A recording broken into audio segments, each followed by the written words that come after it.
Good morning, everyone. Welcome to the First Unitarian Society of Milwaukee's online worship service.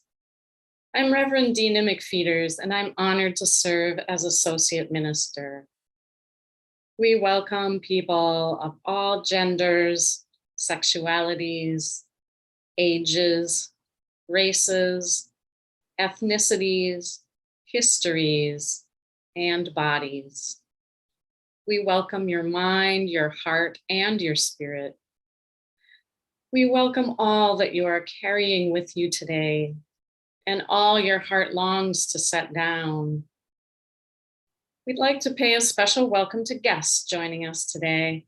If you're visiting for the first time or perhaps joining us from afar, why don't you say hello in the chat and tell us where you're joining us from?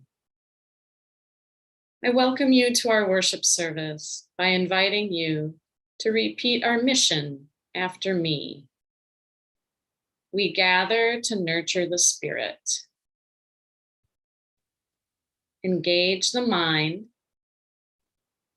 and inspire action. As we think about today's service topic, finding your purpose, I offer these opening words by Howard Thurman. There is something in every one of you that waits and listens for the sound of the genuine in yourself. It is the only true guide you will ever have. And if you cannot hear it, you will all of your life spend your days on the ends of strings that somebody else pulls. Let's return to our beloved sanctuary for the lighting of the flaming chalice, symbol of Unitarian Universalism.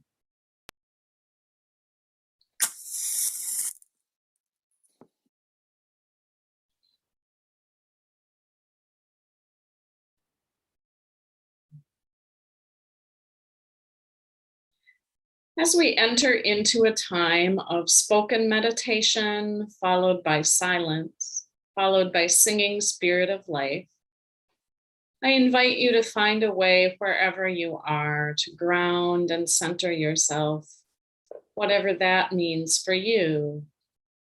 Perhaps you'd like to put your feet on the floor. Maybe find a way to lift your spine so you can breathe deeply. And listen to your inside self and find a resting place somewhere in your body. This spoken meditation is by Harold E. Babcock. Let us be quiet without and within. Let the stillness be in us. Let the silence hold us. May we find the deep places of the soul and begin to let go of the distractions which plague us. May we let go of irritation, calm the confusion which inhibits us. Let go of fear. The quiet is within us. The stillness is in us. The silence will hold us. There are deep places in the soul. Here, may we find peace.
Spirit of life, come unto me. Sing in my heart all the stirrings of compassion.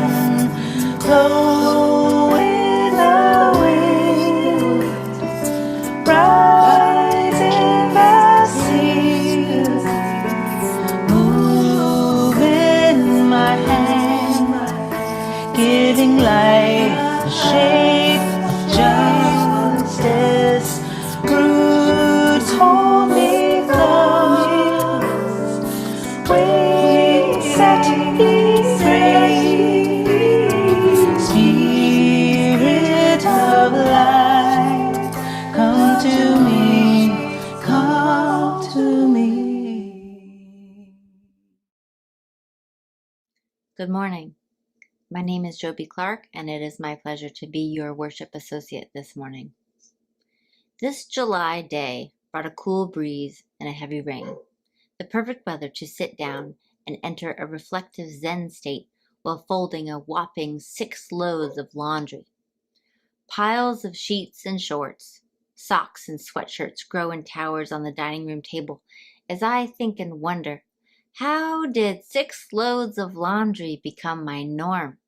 Where has the singular load from my 20s gone? Moreover, how did I even get to here? It hasn't been a straight line, that's for sure. The path I've cut resembles the senseless direction of a pinball machine more than anything else. The first indication that a clear and certain future would not be in the cards during my adult life fell on a sunny May day in 2001. In a mere 2 weeks, I would be graduating from Virginia Tech with a bachelor's degree in international affairs in German. Immediately following graduation, I was to be sworn into the United States Army as a second lieutenant.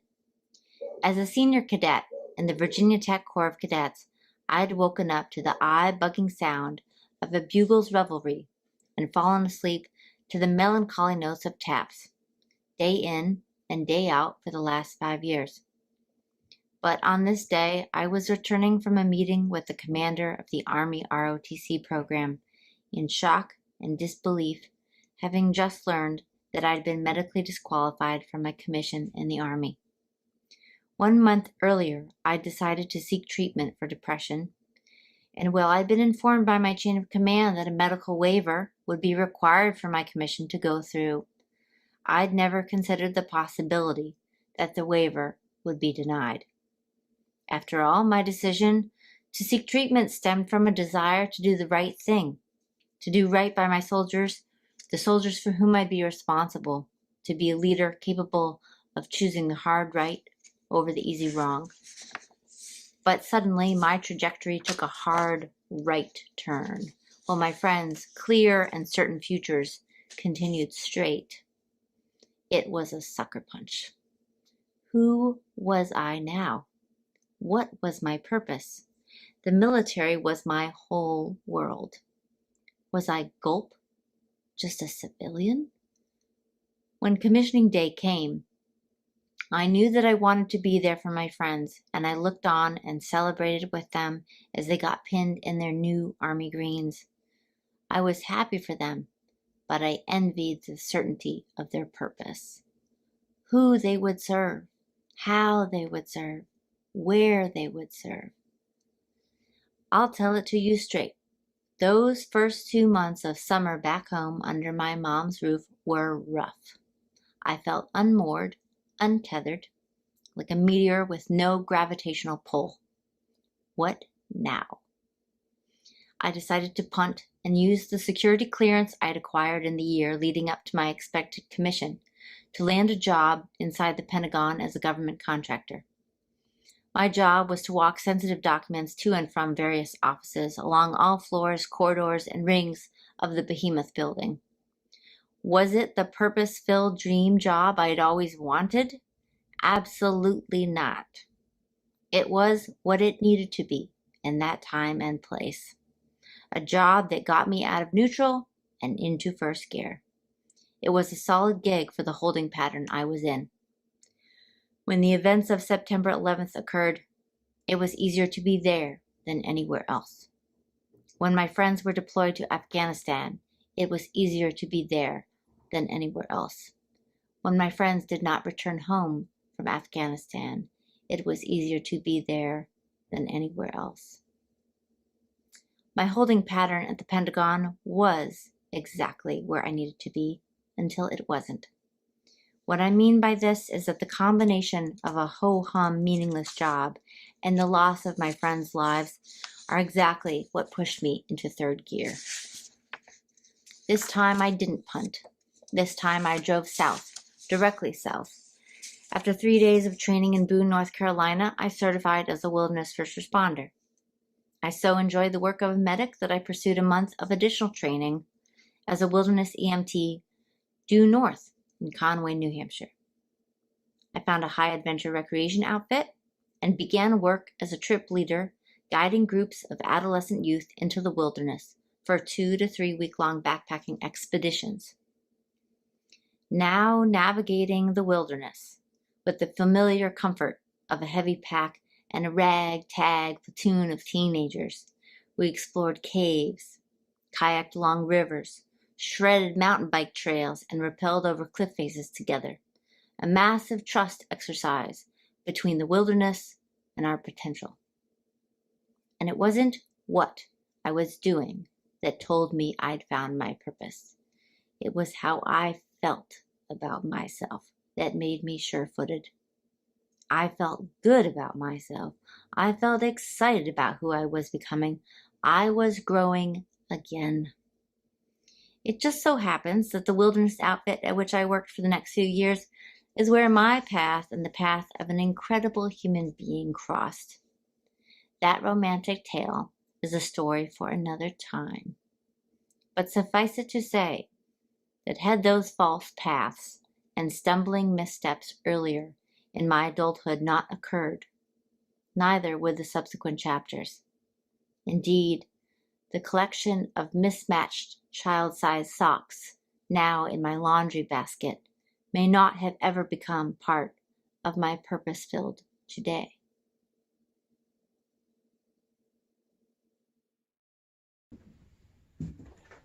I want you to be kind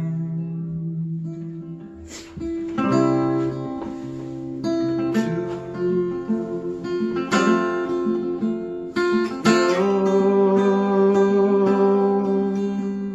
yourself. I want you to be kind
to be kind to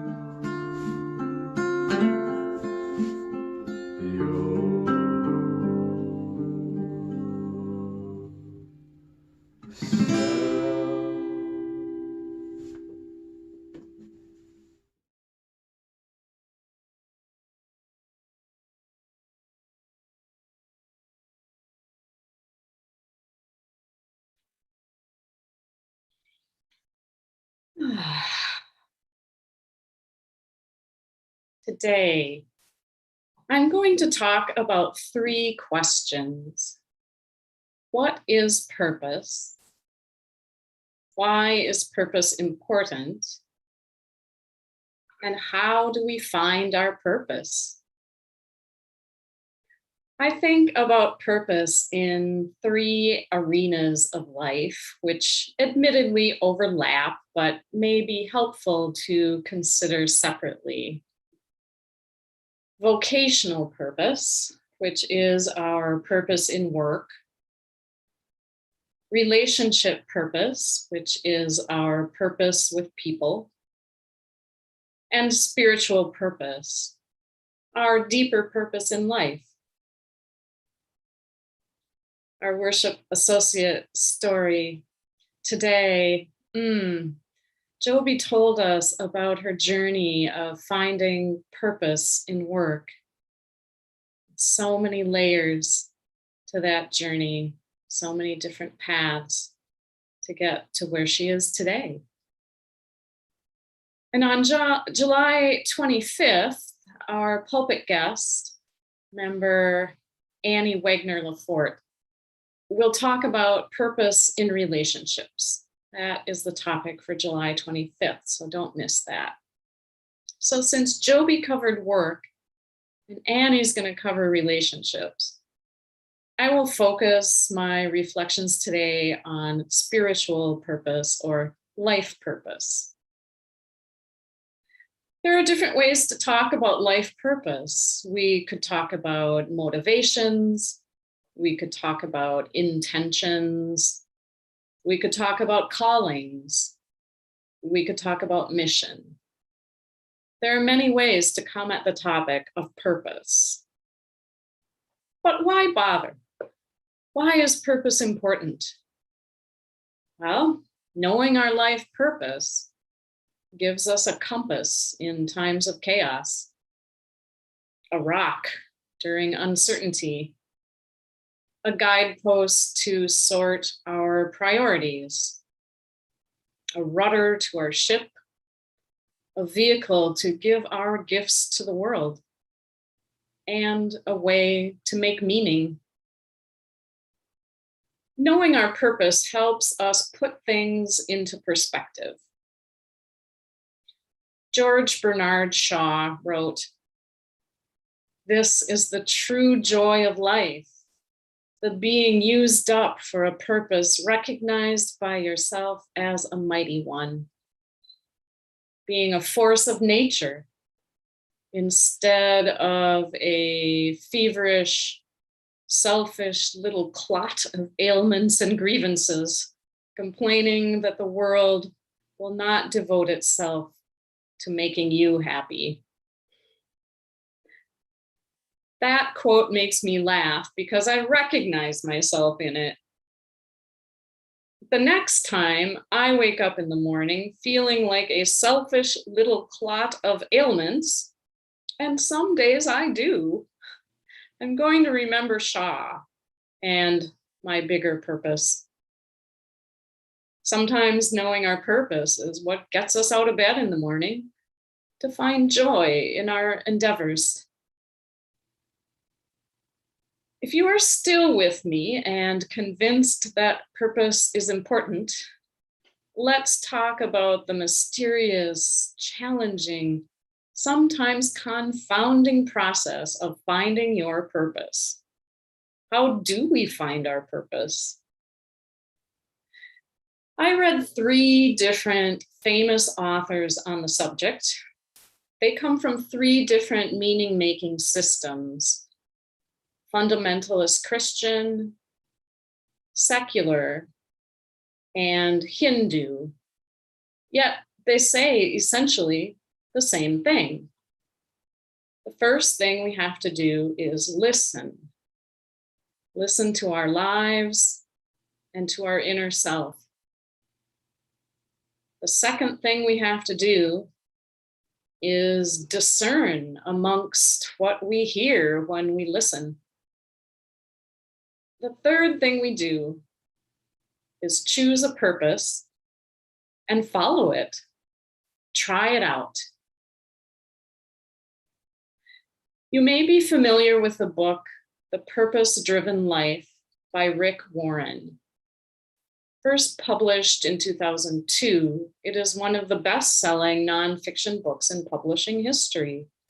There is definitely a hunger in people to find their purpose. Warren is founding pastor of Saddleback Church, a 30,000 member congregation in California with campuses in major cities around the world. I consider him a fundamentalist Christian. His work emphasizes the authority and inerrancy of the Bible and a belief in God, the creator and designer. Warren's theology is based on the belief that God created each individual human being, has a plan for our lives, and that God's purpose for our lives predates our conception. Our work in Warren's system is to discover that plan and live out our God-centered purpose through a personal relationship with Jesus. The second author I read is Greg Lavoie's book, Callings: Finding and Following an Authentic Life. Lavoie is a former journalist, now a nationally known speaker and seminar leader in the business, educational, and human potential arenas. I think of him as a secular writer, although his book has many, many spiritual references. The third author I consulted is a popular storyteller, podcaster, and former monk, Jay Shetty. In 2017, Shetty was named in Forbes 30 Under 30. He has created more than 400 viral videos with over 5 billion views and hosts the #1 health and wellness podcast in the world called On Purpose. Again, the popularity of his work shows the widespread and deep hunger people have for finding their purpose. His book, Think Like a Monk, published in 2020, describes his journey from business school to an ashram in India, where he studied and lived with Hindu monks for 3 years, then left to share his learnings with the world. Based in the wisdom of the Bhagavad Gita, he claims that thinking like a monk can bring us purpose in our daily lives. Not surprisingly, in all 3 of these systems, the process of finding your purpose begins with self-examination, self-reflection. We'll start with Rick Warren. Warren writes, everyone's life is driven by something. What is the driving force in your life? He names 5 of the most common: guilt, resentment, fear, materialism, and the need for approval. When driven by guilt, he says, your past controls your future. When driven by resentment, you are hurt by your bitterness. When driven by fear, you miss opportunities. When driven by materialism, you think that having more possessions will make you happy. But Warren says self-worth and net worth are not the same. When driven by the need for approval, others' expectations rule your life. Warren suggests we ask ourselves, what would my family and friends say is the driving force of my life? And what do I want it to be? The answers to those questions may bring us closer to finding our life purpose. When I ask myself what my family and friends would say is the driving force of my life, they would probably answer church. When I ask myself, what do I want it to be? My answer is joy. I want joy to be the driving force of my life. Fortunately for me, church and joy are compatible. Warren writes, living on purpose is the only way to really live. Everything else is just existing. To help us really live, he recommends that we write a life purpose statement. It will take some time and effort to write, but we can begin by answering 5 questions. What will be the center of my life? What will be the character of my life? What will be the contribution of my life? What will be the communication of my life? What will be the community of my life? Maybe our worship associate can write those 5 words in the chat. I'll say them again. Center. What will be the center of my life? Character. Contribution. Communication. And community. Of course, Warren answers these questions and encourages the reader to answer these questions from a fundamentalist Christian context. But when I lift the questions out of that context, for Unitarian Universalists, I find that those questions hold on their own. In fact, I found an uncanny commonality with Warren when he wrote, "Whatever is at the center of your life is your God." Our UU hymnal contains a reading from Ralph Waldo Emerson, who claimed, "A person will worship something, have no doubt about that. We may think our tribute is paid in secret in the dark recesses of our hearts, but it will out.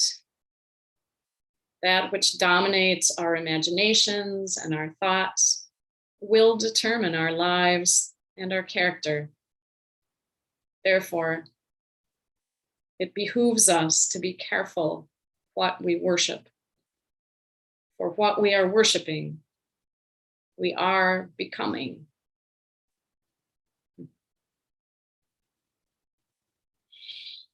Now let's turn to Jay Shetty. Jay Shetty offers several tools we might use to discover our life purpose in his book, Think Like a Monk. Shetty writes, "No matter how disorganized we might be, we all have plans. We have an idea of what we have to accomplish in the day ahead, and we all have dreams for the future. Something motivates every one of these notions." Hindu philosopher Thakura describes 4 fundamental motivations: fear, desire, duty, and love. These 4 motivations drive everything we do. We make choices, for example, because we're scared of losing our job, wanting to win the admiration of our friends, hoping to fulfill our parents' expectations, or wanting to help others live a better life. Shetty claims that discovering our root motivation in any situation will help us develop our intention and thereby act with purpose. He writes, "To live intentionally, we must dig to the deepest why behind the want. This requires pausing to think not only about why we want something, but also who we are or need to be to get it, and whether being that person appeals to us." He recommends that we use a tool called the why ladder. the why ladder. What you do is you take one of your goals and you ask yourself why you want to achieve it. Keep asking why over and over again until you discover your deepest motivation. Here's a sample goal he gives. The goal is, I want to sail around the world. Then he examines it using the why ladder and the 4 Hindu fundamental motivations: fear, desire, duty, and love. Why do you want to sail around the world? It will be fun. I'll get to see lots of places and prove to myself that I'm a great sailor. It sounds like you are motivated by desire. But what if your answer to the question is, it was always my father's dream to sail around the world. I'm doing it for him. In this case, your intention is to honor your father, and you are motivated by duty and love. Or you might answer, I'm sailing around the world so I can be free. I won't be accountable to anyone. I can leave all my responsibilities behind. This sailor intends to escape. They are driven by fear. Shetty writes, everyone has a psychophysical nature which determines where they flourish and thrive.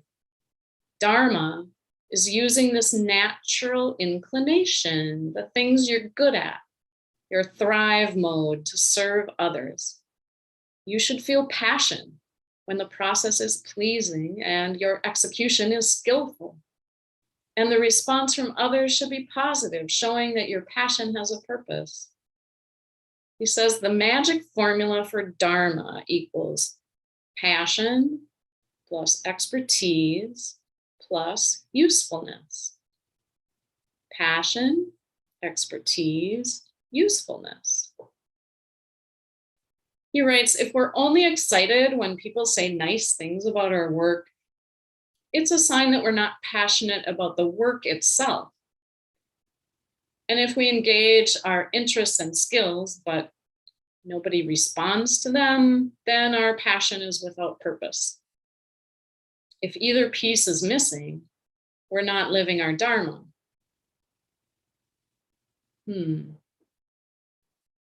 Finally, let's turn to the most complicated aspect of finding our life purpose, the notion of callings.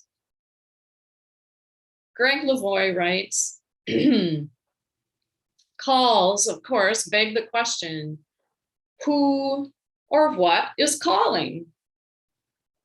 But in attempting to answer this question, even an exhaustive list of names would be beside the point. It simply doesn't matter what we call it. It is clear, however, that living means being addressed, as the theologian Martin Buber once said. Living means being addressed. And whatever or whoever is addressing us is a power like wind or fusion or faith. We can't see the force, but we can see what it does. Primarily, this force announces the need for change, and the response for which it calls is an awakening of some kind. He continues, our callings may be vocations in the arenas of work, relationship, lifestyle, or service. They may be calls to do something, become self-employed, go back to school, leave or start a relationship, move to the country, change careers, have a child. Or they may be calls to be something, more creative, less judgmental, more loving, less fearful. They may be calls towards something or away from something, calls to change something, review our commitment to it, or come back to it in an entirely new way. Calls toward whatever we've dared or double dared ourselves to do for as long as we can remember. Lavoie is adamant. that we won't hear our calling if we are not listening. We must begin by listening. Lavoie says listening is hard work, the discipline of paying close attention to ourselves, to the vital signs that blip across the screen of our lives in forms such as dreams, intuitions, feedback, and longing will help us know what our calls are. Once we get in the habit of listening to our lives, Lavoie says we must be willing to contend with what we hear when we turn on our receivers. So the next step is to take time to discern, is this a true call or a false call? He says the truest calls seem not only to keep coming back, but also to make their way to us through many different channels. Lavoie writes, the children's magazine Highlights features puzzles that involve finding a hidden object, such as a toothbrush, pitchfork, or light bulb, in an otherwise ordinary scene of a farmhouse or a forest. These objects are fairly well hidden until you know what to look for, and then you wonder how you missed them before. Similarly, as you seek to discern your callings, it might help to define what you look for in a calling, to test whether it's the genuine article. Think back on the previous calls that panned out for you and list them. The job you knew you should quit and you were right. The relationship you waffled about committing to until you wore holes in your shoes, but you finally said yes, and it turned out to be the best thing that ever happened to you. The time you took a moral stand and felt tremendously empowered. The point is, he continues, how did it feel to act on a calling? Did you feel more awake? Was there a kind of rightness to your actions? Did you experience a flood of energy? Did you discover you had surprising forbearance for the mundane tasks involved in the undertaking, and that after a month or a year, your enthusiasm didn't falter? Did you feel gratitude? Did you experience gales of resistance to committing, which can indicate the importance of a call? Did your friends declare that they haven't seen you so excited in a long time? While you're at it, he wrote, list those calls that didn't pan out too, and their attending signals. In order to recognize a true call, you must be able to recognize a false one. Certain patterns of a life can only be understood in retrospect. What at first seemed like a calamity may turn out to have been merely the path. Among Tibetan Buddhists, the mishap lineage teaches how to make a practice out of using misfortune as a means for spiritual growth. Maybe you're following the mishap lineage, and your failures are actually the path itself.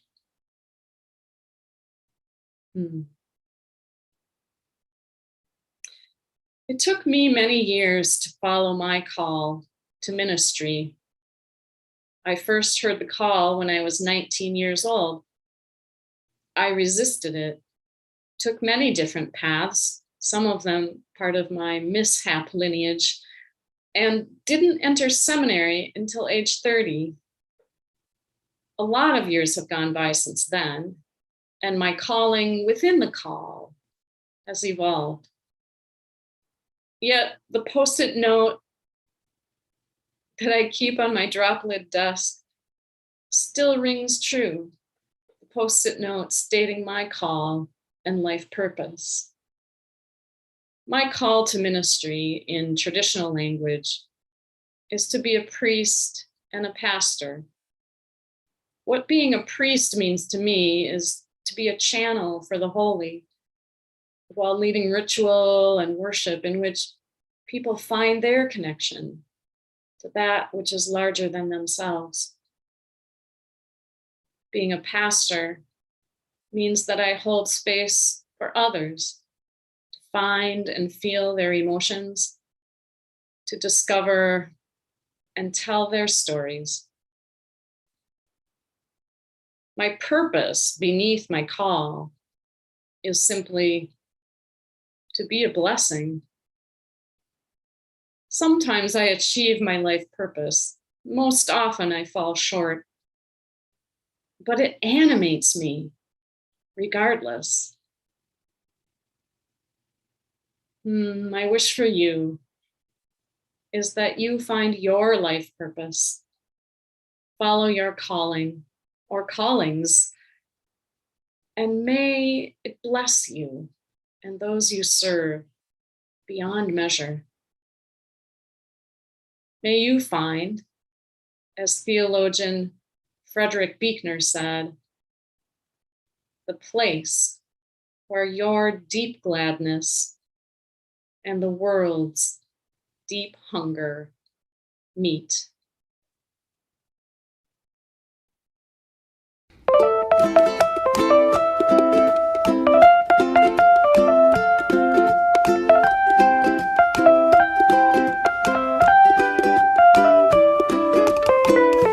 So like a ship lost out to sea, sliding far away from me. So like a ship that's run aground, grinding over sand, lost but also found. Please bring me back, please bring me back, back to myself. Please bring me back, please bring me back, back to myself.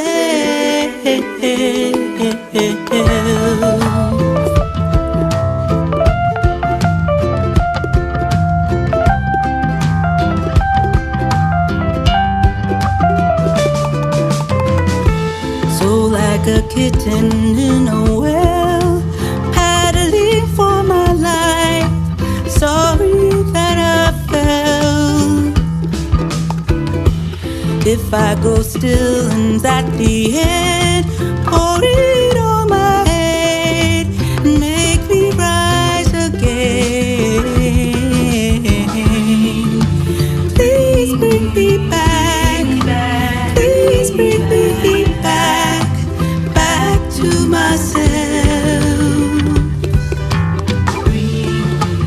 Please bring me back, please bring me back, back to myself.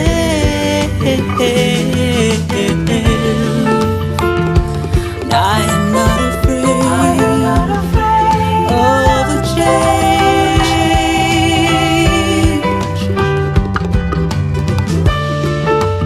Though it might sound strange, I am not afraid.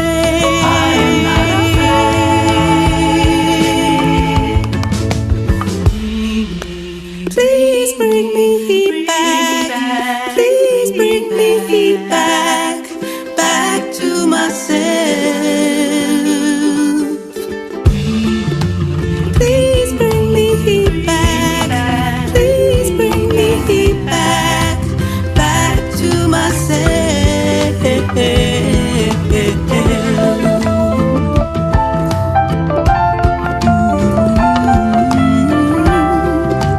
Na, na, na, na, na. Bring me back to myself.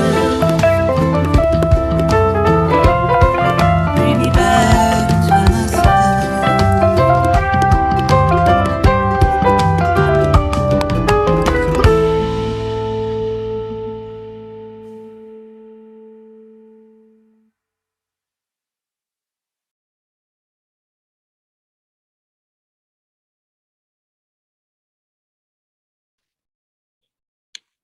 Thank you all so much for your generosity Pledges are the core of our church's spiritual practice of generosity, and we are also grateful for additional gifts to support our ministry and thank the folks out there who are appreciating this online ministry and supporting it by texting 73256 with the message "Give to you," or by giving on our website.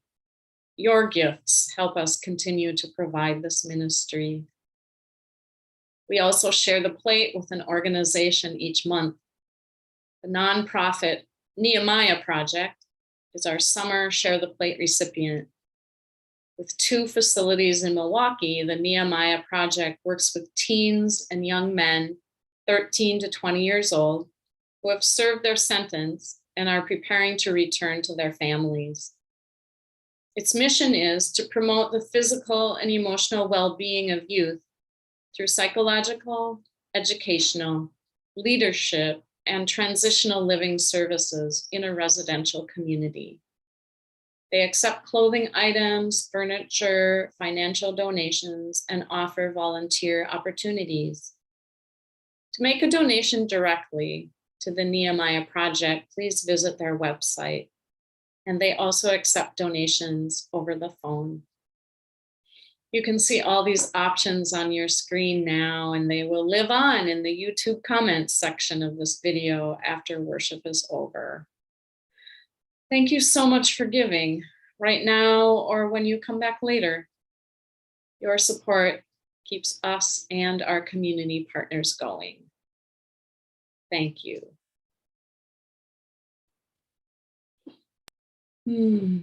Our time together this morning is coming to an end.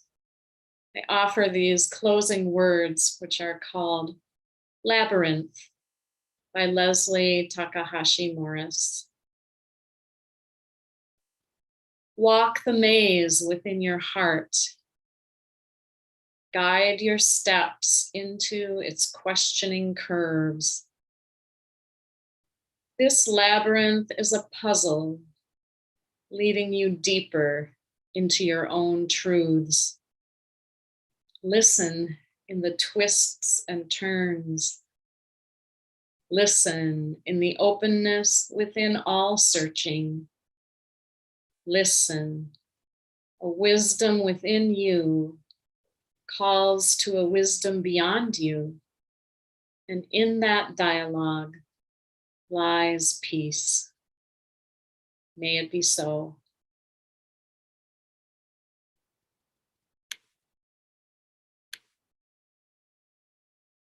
We are going, heaven knows where we are going. We know within, and we will get there. Heaven knows how we will get there, but we know we will. Whoa, yeah, yeah. Whoa, yeah, yeah. Whoa, yeah, yeah. Whoa, yeah, yeah. Whoa, yeah, yeah.